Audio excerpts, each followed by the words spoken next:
Hi, my name is Katie and this is my channel So Tattered, and this is a tour of my sewing room.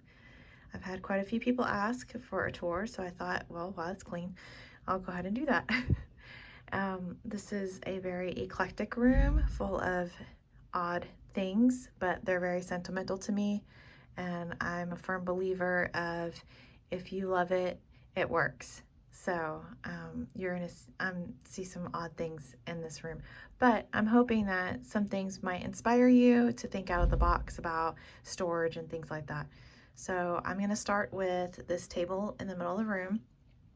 This is my cutting table. My husband made this for me.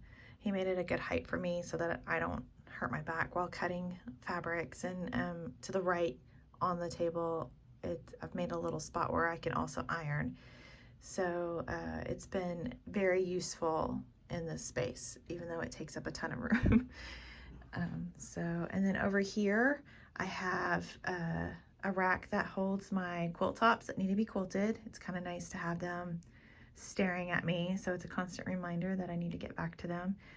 And then over here, this is a little paper towel dispenser that I picked up, and I like to put my Japanese fabric and floss in it. Just a cute little something interesting. This cabinet holds my pearl cottons and things like that. And then up here, I am storing bigger pieces of wool and buttons, and that's one of my grandmother's Okinawan dolls. The curtain valance, I made that from an old quilt top that I found at an antique store. It was just a quilt top I think it's old clothing that they pieced together, and not really sure what the idea was behind it because it's mended and a mess, and I'm not sure, but it clearly meant something to somebody because she mended it even though it was just a quilt top and already falling apart. So I used that for this and for the valance above the window in my room. And then in my closet, a few of you probably have already seen this on Instagram, but I took yoga pants hangers from Amazon and took the clips off and added rings to them so that I could hang up my linen.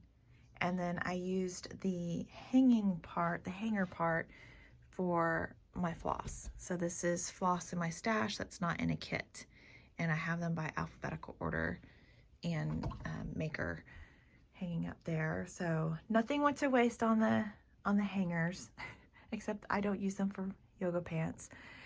And then I have underneath the clear bin that has linen, those are smaller pieces of linen. And then my Cricut that I don't use because it frustrates me. And then there's my whips, and it's not all the whips. Some of them are in my stitching area in my husband's office, but those are ones that I'm not currently working on. And the refrigerator drawer, there are more of those whips. And then these are kitted projects. And then these are more of the hangers with DMC that aren't on floss tags. So that's where I keep those until I need them, so I know what I have, and they're easy to find.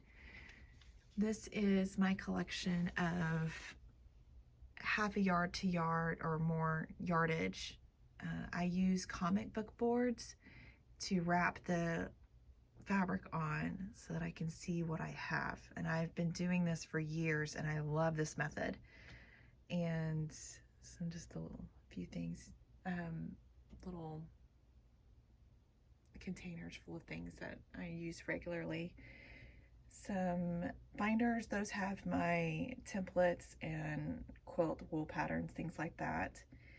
And then here is quilt and wool books that aren't in projects. And then I have ribbon, and those are starched scraps and wool and just different little projects. And that is my yardage for backing, quilt backings. And then over here is, let's see, the cookie jar has lizard litter in it, and those boxes, I don't know, they have something in them. That's the bad thing about not being able to see what's in your boxes. I know it's something, I just don't remember what it is. And then my dad makes these lamps. Isn't he adorable? I have some charts, cross-stitch charts in these little baskets that I picked up on Amazon. And this is my cabinet full of cross-stitch things, charts and supplies. And let's see, that's my grandma's purse. She loved that purse. And then let's see, over here, I'm gonna try to get it without the glare. Let's see, sorry. These clear boxes, those have random fat quarters in them that I've picked up from different quilt shops. I love to just pick up fat quarters from shops and then use them in different projects. And these are how I like to store scraps that are starched, and then I'll cut them into strips. And that's a pretty good method for me. Those are layer cakes and jelly rolls. The green hat is my grandfather's from Germany, and the other hats were my grandmother's. Yes, I have stickers on my wall. My husband said, "Oh my gosh, that's so 13 of you," but they're covering holes. So I'd rather see stickers than holes. Don't judge. This is how I keep my rulers stored. I like them hanging so that they don't bend or break. And that's been a really good method for me. Easy to just grab and start cutting at the cutting table. And scissors and rotary cutter. I put my binding clips in here. And yep, that's my grandma. And just different tools that I need. I keep in the little ceramic things. Just more knick-knacky things and things that I use. I keep needles for my machine in the little salt box. And see, oh, underneath this table, it's also great because I can store a whole bunch of nonsense down there. That is scraps, wovens, bag things to, you know, fusibles and whatnots to make bags. And my rolling cart has my camera equipment and haul and things like that for videos. This is my sewing table, and my husband made this out of a vintage desk, and he took parts from it and put it together to make it work for me. And then these are my irons. I love these irons, just different sizes for different projects. Wool mat, I love my wool mat. I have 2 of them. Clappers.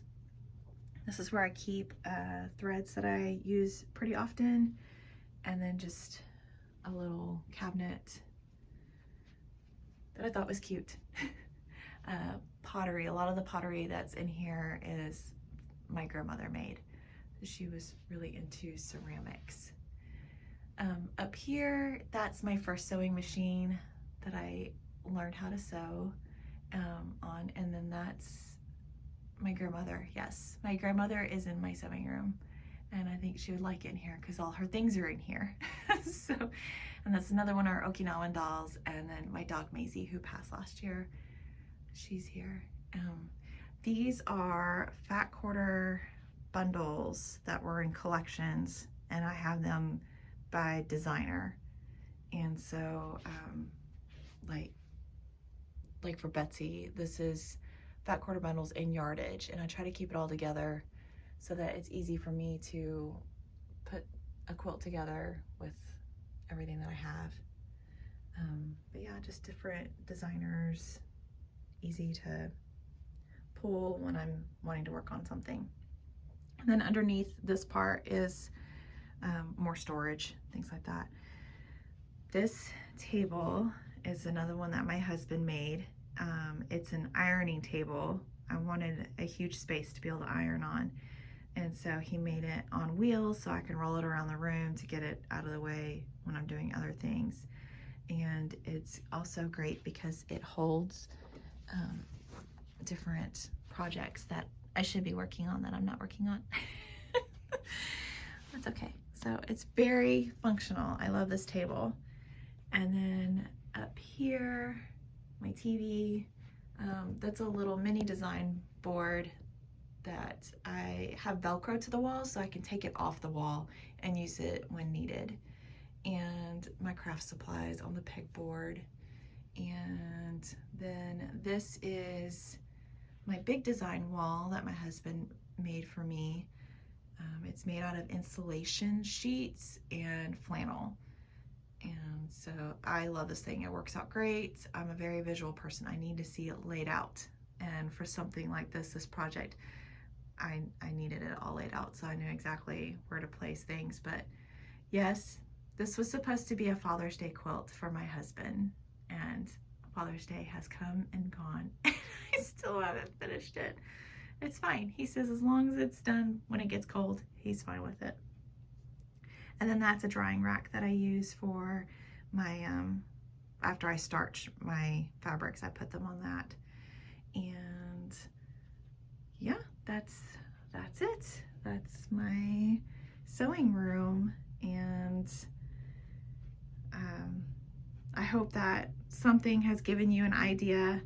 I just kind of look around when I'm shopping and think, oh, I could store this and that and things like that. So it's a fun process for me. And thank you for watching, and I'll see you on my next video. Bye.